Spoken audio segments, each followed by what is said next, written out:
Welcome back to Conflicts of Interest. This is episode 653, and I'm the host of the show, Kyle Anzalone. Today is August 12th, 2024. We got a lot of news to cover on today's show, but first, a word from our sponsor, and that is the Expat Money Summit 2024, which is the world's largest offshore event, taking place entirely online from the 7th to the 11th of October. It's put on by Mikkel Thorup, the host of the Expat Money Show, and a highly sought-after expat consultant with over 2 decades of experience. Discover why international diversification is a must for those looking to preserve their liberty and wealth. Learn everything you need to know about crafting your perfect plan B, how to quickly acquire a second passport, diversify your finances offshore, invest in international real estate, and get in-depth insights on geopolitics from world-renowned experts. Headline speakers include Dr. Ron Paul, Doug Casey, Scott Horton, Tom Woods, Mark Faber, Tom Logano, and others. I will be on a panel with Dave DeCamp and Hervoya Morik, discussing World War III, fear-mongering, or a genuine concern. Now, that panel is a VIP panel, and if you want a VIP ticket, you could get a discount if you use the promo code Kyle when you check out. Either way, even if you just want your complimentary ticket, go to expatmoneysummit.com or click through the affiliate link in the show notes page, either on YouTube, Rumble, Odysee, the Libertarian Institute, wherever you listen to the show. I will have that link there, and if you click through from my link, it helps them to know that, we're generating interest in the Expat Money Summit. So once again, the website, expatmoneysummit.com. Again, expatmoneysummit.com. And of course, the link is everywhere, so you could use my affiliate link. And if you want that VIP ticket, you get $100 off when you use the promo code Kyle. All right, everybody, let's get into the news today. We're going to start off with some updates on the Ukrainian incursion into Kursk, Russia. So on Saturday, Ukrainian President Zelensky acknowledged for the first time Ukrainian U.S.-backed ground incursion into Russia's Kursk Oblast, which began on August 6th. Zelensky said in his nightly address that the Ukrainian military was working to push the war out into the aggressor's territory. He added that Ukraine was proving that it really knows how to restore justice and guarantee the exact kind of pressure that is needed to pressure the aggressor. Fighting has been raging in Kursk since Ukraine launched its incursion, and the Russian Defense Ministry said on Sunday its forces prevent a breakthrough deep into Russian territory. The Russian Defense Ministry claims that since August 6th, Ukrainian forces have lost 1,350 soldiers in Kursk, but that number isn't confirmed, and neither side has released information on its own casualties throughout the war. The ministry also claimed that its forces destroyed 29 tanks, 23 armored personnel carriers, 9 infantry fighting vehicles, 116 armored combat vehicles, 20 cars, 3 self-propelled launchers of the bulk M1 anti-aircraft missile systems, 3 launchers of an AN-MPQ-65 radar station of the Patriot anti-aircraft missile launcher, and a launcher of the Grand Multiple Launch Rocket System, and 10 field artillery guns. Local officials say 15 civilians were wounded when debris from Ukrainian missiles hit by a Russian air defense fell on a residential building. So this is the acting governor of Kursk on Telegram. Due to the fall of missile debris on an apartment building in the regional center, 15 people were injured, all of whom are receiving necessary medical care. The U.S. is supporting Ukraine's attack on Kursk, and Ukrainian forces are allowed to use U.S.-provided weapons in the ground incursion into Russia. For the first 2 years of the war, the U.S. prohibited Ukraine from striking Russian territory with U.S.-provided missiles, but recently lifted that restriction in the wake of Russia's offensive in Kharkiv. Russian Defense Ministry has reported that its forces have destroyed U.S.-made Bradley fighting vehicles and U.S.-made Stryker armored vehicles inside Kursk. This is the sanctioned use of U.S.-provided weapons in the Ukrainian ground incursion into Russia marks a significant escalation of the proxy war and risks a major response from Moscow. The Pentagon has said that the U.S. still does not want Ukraine to launch long-range strikes with U.S.-provided weapons, but has not defined how far into Russian territory would be too far. Zelensky is asking the U.S. to lift all restrictions on Ukraine's use of U.S. weapons. So Zelensky said in his nightly address on Sunday, "This is where we will continue to talk with our partners. Just as air defense protects lives, lifting restrictions on long-range strikes will save thousands of human lives," Zelensky said. And I still kind of agree with the analysis that I brought to you all on the end of at the end of last week's show when we were talking about this. And I said that, this may cause Russia to have to reposition some forces, or maybe to, consider that they have to have a lot of forces along the entire Russian-Ukrainian border to prevent this from happening again. That said, this isn't going to be something that destabilizes Putin's hold on power in Russia. It's not going to be something that maybe Ukraine gains a foothold in Russia and then trades that territory back from Russian territory. I don't think that's going to happen either. I think the Russian forces will probably quite easily drive the Ukrainians out once they have the forces in the region to do so. I think all the gains that there may be from Ukraine here as far as forcing Russia to redeploy forces is a short-term gain, and in the long run, this will just invoke a heavier Russian bombing barrage of Kiev and other Ukrainian cities. And of course, this is going to cost Ukraine a lot of troops and lives to carry out this offensive inside of Russian territory, and won't lead them to gaining back any Ukrainian territory. All right, next up here. Ukrainian shelling causes fire at Zaporizhia nuclear power plant. So Ukrainian shelling has started a fire at one of the cooling towers of the Zaporizhia nuclear power plant, or ZMPP, according to the Russian-installed governor of Zaporizhia. The International Atomic Energy Agency, the IAEA, said its experts stationed at ZMPP, which has been under Russian control since February of 2022, saw dark smoke rising at the plant after hearing multiple explosions. They were told by plant officials one of the cooling tower was targeted by a Ukrainian drone attack. The IAEA said there were no reported impacts on nuclear safety as a result of the fire, and the governor said that radiation levels around the plant were still normal. Ukraine's President Zelensky is claiming that the fire was started by Russians who control the plant. ZMPP is located on the south bank of the Dnieper River. Russia controls the territory on the southern bank, while Ukraine controls the territory on the northern side. And so it really would have made sense for Russia to start a fire in a power plant that it controls, and doesn't seem to, maybe if the Russian forces were being driven out of the region or something like that, but Russia is going to continue to control this side of the Dnieper River. And so it doesn't seem there would really be any reason for Russia to start a fire at a nuclear power plant that it controls, especially since it has annexed Zaporizhia. And so it's really suggesting, Moscow is really suggesting here, that they're never going to get back this power plant and that this is now a part of Russia.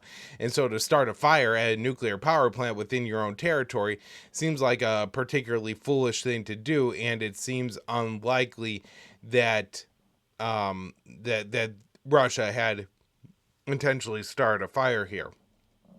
So Zelensky wrote on X that the fire at the plant was recorded from across the Dnieper River.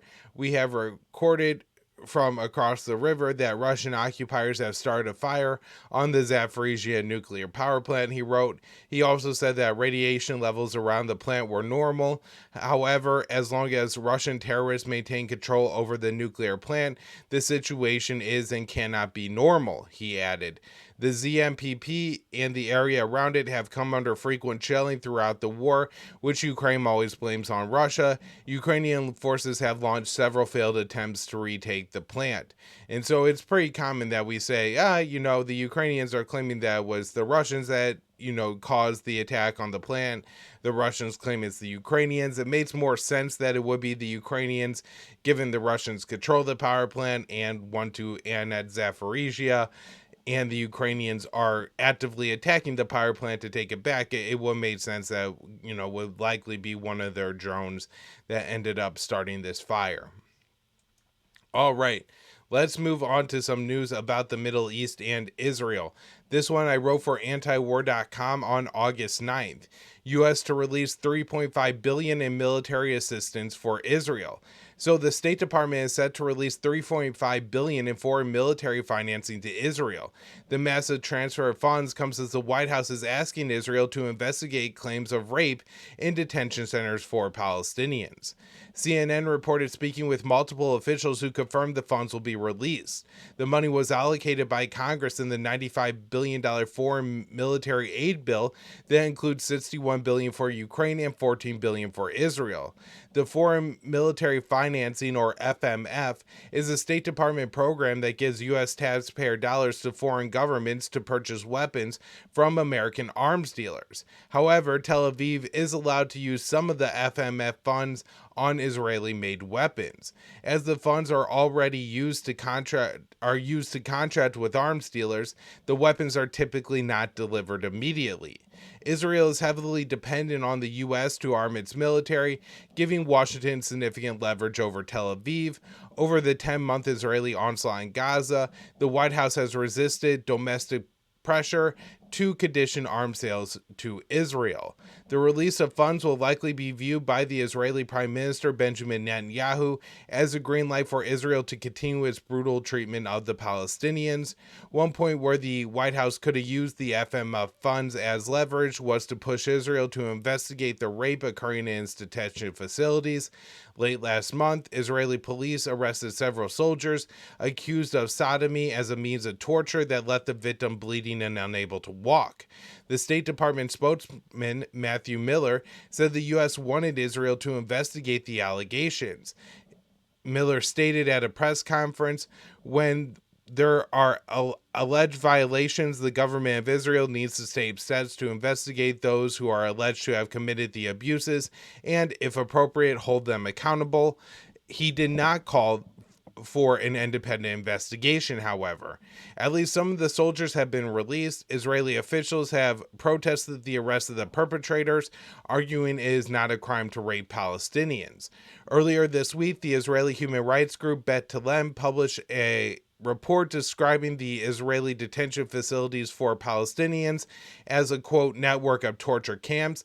The organization said physical, psychological, and sexual abuse of Palestinian prisoners is routine. So again, we have this massive pile of money that we're giving the Israelis, and we're not even going to ask them to hold an independent investigation or to really look into these allegations of systematic rape and other torture that's going on in the Palestinian detention facilities. And one of the reasons that this is so important is something that the boss over at the Libertarian Institute, Scott Horn, talks about all the time now. And that is, we have to be mindful that blowback is possible from these kind of atrocities being carried out by Israel. Everybody understands that it's really the U.S. that allows Israel to keep doing what it's doing.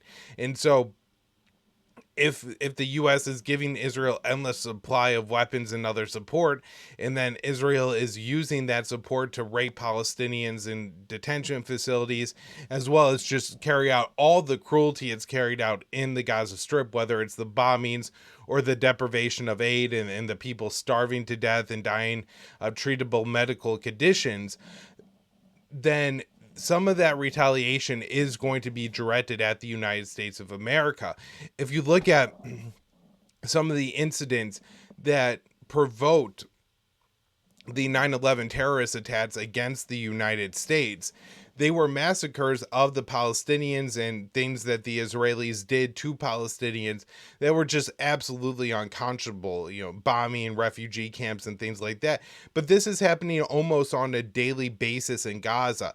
And so, again, if the U.S. is writing Israel this blank check, eventually there's going to be parts of that come due for Americans, and some of what comes due isn't just going to be that we're giving away our money and then we're going to have to pay back our creditors later. All Americans owe $35 trillion, so the idea that we're giving away not just the regular 3.5 billion every year to Israel, but additional chunks of 3.5 billions of dollars at a time, we simply can't afford it. And so there will be, a check that comes due for the American people on just spending, right? How much this war has cost us all. But there also could very well be one in the form of blowback for all the violence that we have helped Israel conduct against the Palestinians, some that could be directed back against Americans. All right. Another example of the Americans holding no accountability whatsoever for Israel. U.S. to keep funding Israeli military unit that killed elderly Palestinian American. This one from Dave DeCamp, August 11th, antiwar.com. The State Department said Friday that the U.S. will continue providing military aid to Israel, an Israeli military unit that is responsible for the death of 78-year-old Palestinian American Omar Assad. In January of 2022, Assad was detained by soldiers of the Nahaz Yehuda battalion at the temporary checkpoint in the West Bank. He was handcuffed, gagged, blindfolded, and left outside in the cold, where he died of a heart attack, which doctors said was stress-induced. None of the soldiers involved in the incident faced criminal charges, but a State Department officials said the violations by this unit had been effectively remediated. A U.S. official told the AFP that while no one was prosecuted for the killing of Assad, 2 soldiers involved are no longer in the military. Meanwhile, members of Nahaz Yehuda battalion have been involved in similar acts in the past. In 2021, 4 soldiers were held on suspicion of beating and sexually assaulting a Palestinian prisoner. Earlier this year, reports said that the U.S. was planning to sanction Nahaz Yehuda under the Leahy laws, which prohibit foreign assistance from to security forces guilty of human rights violations. Israeli officials respond to the planned sanctions by launching a lobbying campaign, which delayed the sanctions and ultimately stopped them. The State Department spokesperson Vedant Patel said this unit can continue receiving security assistance from the United States of America. And just think about this. This is one military unit in Israel. Obviously, they have a whole military and air force, Navy, an army, right? So you would think that we would be able to sanction this one unit. And if anything, something like sanctioning this one unit actually maybe gives what the U.S. is doing and the U.S. support for Israel a little bit more credibility, because if we are sanctioning some of the worst units, then we could claim that we're not just arming and funding the Israelis with impunity, but that is essentially what we're saying right here by continuing to fund this particular military unit, which is made up of ultra-Orthodox members of the Israeli community and have been known to just rampantly abuse people, particularly in the West Bank. All right, Hamas calls for implementation of ceasefire proposal unveiled by Biden. So on Sunday, Hamas released a statement calling for the implementation of a hostage and ceasefire deal with Israel that was previously unveiled by President Biden. President Biden unveiled the proposal on May 31st, and it was backed by the UN Security Council resolution passed on June 10th. The proposal is for a 3-phase deal. If fully implemented, would permanently end Israeli military operations in Gaza. Biden claimed the proposal was approved by Israel, but Prime Minister Netanyahu rejected the idea of a permanent ceasefire and an Israeli withdrawal from Gaza. He later added new demands as a way to sabotage the chances of a deal being reached. Hamas said it wants to implement the deal instead of restarting hostage negotiations to discuss new proposals, which the Palestinian group said would provide cover for the occupation's aggression.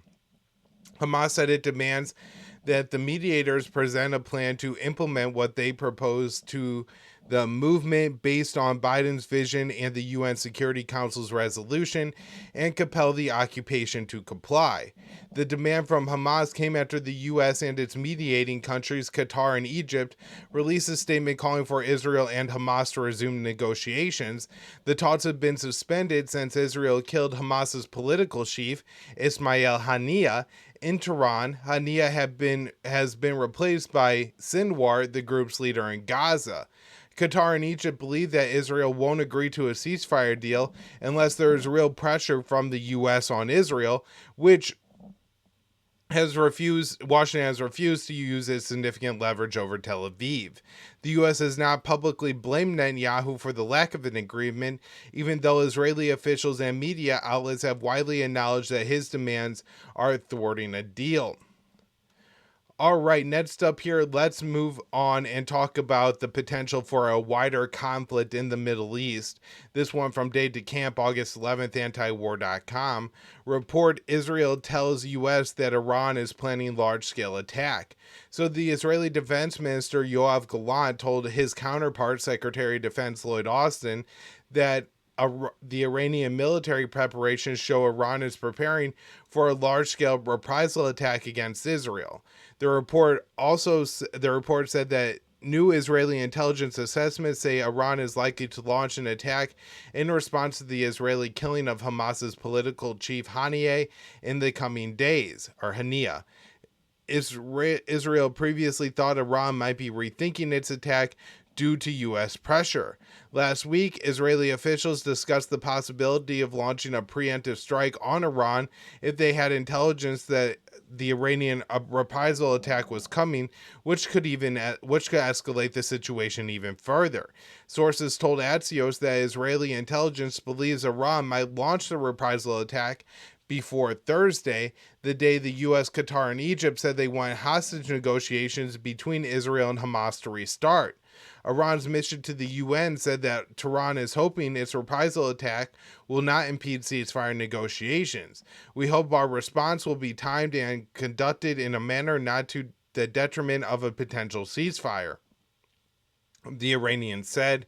The U.S. is vowing to defend Israel from any Iranian attack and has deployed military assets to the region as a threat to Iran and its allies. Austin reiterated the pledge to Gallant, according to a Pentagon readout of the call. Austin said, according to the readout of the call, Secretary Austin reiterated the United States' commitment to take every possible step to defend Israel and noted the strengthening of the U.S. military force posture and capabilities throughout the Middle East in light of the escalating regional tensions.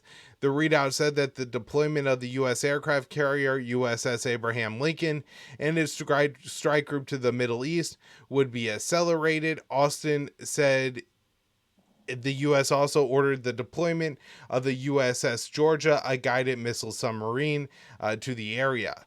The Iranian reprisal attack may be coordinated with Hezbollah, the Houthis in Yemen, and potentially the Shia militias that operate in Iraq and Syria. Let's talk about those Shia militias. Several U.S. troops injured in drone attack in Syria. Several U.S. troops and other members of the U.S.-led coalition were injured in a Friday drone attack on a U.S. base in northeast Syria, Reuters reported on Saturday. The U.S. military initially said there were no casualties in the attack, but later found minor injuries, including smoke inhalation and some personnel being evacuated for traumatic brain injuries. No one has taken credit for the attack on the base. Iraqi Shia militias have launched similar operations against U.S. bases. On Sunday, the UK-based Syrian Observatory for Human Rights said a strike in eastern Syria's Deir al-Zor province killed 5 pro-Iranian fighters, a reference to the Iranian allied Shia militias that operate in the area. The Syrian Observatory for Human Rights didn't attribute blame for the strike. Both the U.S. and Israel have a history of launching strikes in the area, but neither country has taken credit. The attack on the U.S. base in Syria came a few days after 4 U.S. troops and an American contractor were injured in Iraq when rockets hit the Adin al-Assad air base. The attack in Iraq came after the U.S. airstrikes killed 4 members of the PMF, an umbrella group for mostly Shia militias that operate as a part of the Iraqi security forces. The U.S. has vowed that it will respond to the Iraqi attack, which could mean more airstrikes. The Iraqi government said it arrested 5 people in coordination with the attack, signaling Baghdad is working to oppose more U.S. airstrikes on the PMF. However, it seems like it's likely to happen because the Iraqi government just doesn't have a whole lot of leverage over the Americans. The violence comes amid heightened tensions as the region awaits Iran's reprisal attack for the killing of Hamas's political chief by Israel. The U.S. has vowed it will defend Israel and deploy more military assets to the region, making it more likely U.S. troops will continue to be targeted. All right, to wrap up the show for today, an article I wrote for the Libertarian Institute, Biden to resume offensive weapon sales to Saudi Arabia. So the White House is set to approve an offensive arms sale to Saudi Arabia. After taking office in 2021, President Joe Biden curbed some weapon sales to Riyadh. So on Friday, Reuters reported that the State Department will lift a ban on offensive sales, weapon sales to Saudi Arabia. An official told the outlet, "We will consider new transfers on typical case-by-case basis, consistent with the conventional arms treaty policy. The move paves the way for the U.S. to ship air-to-ground munitions to Saudi Arabia. On the campaign trail in 2020, Biden told voters that he would treat Riyadh as a pariah. He made the promise because Saudi's brutal war in Yemen had claimed hundreds of thousands of innocent lives, and the kingdom assassinated Washington Post journalist Jamal Khashoggi at a diplomatic consulate building in Turkey. As president, Biden never fulfilled that campaign pledge. He continued most arms sales to Saudi Arabia, allowing Riyadh to execute the war in Yemen for more than a year before a ceasefire was reached with the Houthis. Additionally, rather than treat Riyadh as a pariah, Biden has sought to ink a major deal with Saudi Arabia that would give the Gulf state a Japan-style defense commitment from the United States. The president is also responsible for dragging out the war in Yemen, which has been in a ceasefire since April of 2022. Parts of the agreement to end the conflict are currently being delayed by the White House 8-month bombing campaign of Yemen. The ruling Houthis, or Ansar Allah, have been attacking shipping in the Red Sea over Israel's onslaught in Gaza. Washington has attempted to prevent Houthi attacks by dropping hundreds of bombs on Yemen. Ansar Allah says its drones and missiles will continue to target shipping in the region until Tel Aviv ends its war in Gaza. The State Department does approve a sale of air-to-ground bombs to Saudi Arabia. It could meet stiff resistance in Congress. Under the Donald Trump administration, Congress came close to overriding a State Department approval of arms sales to the kingdom. The Biden administration could be looking to reverse its offensive weapons ban as it sees Riyadh as a key player in any post-war Gaza plans. Saudi Arabia recently rejected a U.S. proposal to send its soldiers to act as peacekeepers in the besieged enclave. And of course, it could be that all the U.S. planning for what happens in Gaza post-Israeli war is irrelevant, as it appears likely that the Israelis don't plan to leave any or many Palestinians in Gaza, and so there really would be no need for a peacekeeping force if there's no Arabs to keep away from the Israelis. All right, that's where I'm going to wrap up the show for today. Hope everybody enjoyed it. We'll be back with more later in the week.